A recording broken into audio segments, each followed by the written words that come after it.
NEET paper leak के आरोपों के बीच शिक्षा मंत्रालय ने परीक्षाओं को ट्रांसपेरेंट और निष्पक्ष बनाने के लिए विशेषज्ञों की एक हाई लेवल कमेटी बनाई है। ये कमेटी परीक्षा की प्रक्रियाओं में सुधार, डेटा सुरक्षा प्रोटोकॉल में सुधार और एनटीए के स्ट्रक्चर पर काम करेगी।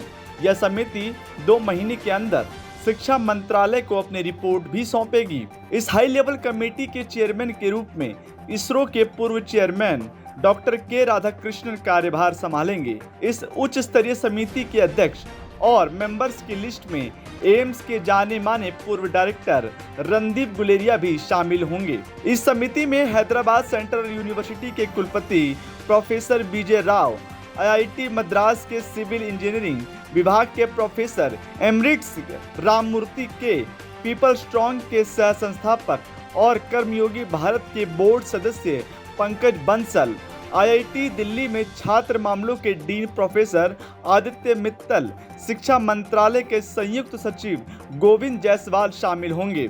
शिक्षा मंत्रालय के एक बयान के अनुसार उच्च स्तरीय पैनल एंड टू एंड परीक्षा प्रक्रिया का विश्लेषण करेगा और परीक्षा प्रणाली में क्या क्या सुधार किया जा सकता है, इसका उपाय बताएगी। इसके साथ ही पैनल एनटीए की मौजूदा डेटा सुरक्षा प्रक्रिया और प्रोटोकॉल का मूल्यांकन करेगा और इसके सुधार को लेकर सिफारिश करेगा। यह समिति एनटीए के हर स्तर के पदाधिकारियों की भूमिका और उनकी जिम्मेदारी की जांच भी करेगा। मेधावी विद्यार्थी नीट की परीक्षा में अच्छे नंबर के साथ अच्छे रैंक में खड़े हैं। आइसोलेटेड घटना के लिए उनकी कैरियर को होस्टेज में ना रखा जाए। पुख्ता जानकारी आने पर दोषियों को कड़ी से कड़ी उनके ऊपर कार्रवाई की जाएगी। हम जीरो एरर की परीक्षा के लिए प्रतिबद्ध है। इस संवेदनशील इशू पे यह सारे चीजों को राजनीतिक दृष्टि से देखा ना जाए। मैं आपको यह भी सूचित करना चाहूंगा, सरकार एक हाई लेवल कमेटी गठन करने जा रही है,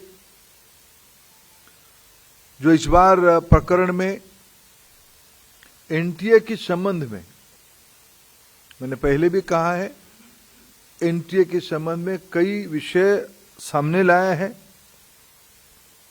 एनटीए की स्ट्रक्चर, एनटीए की फंक्शनिंग, एग्जामिनेशन प्रोसेस, ट्रांसपेरेंसी और डाटा सिक्योरिटी प्रोटोकॉल को और इम्प्रूव करने के लिए उस उच्च स्तरीय कमेटी से रिकमेंडेशन अपेक्षित रहेगी।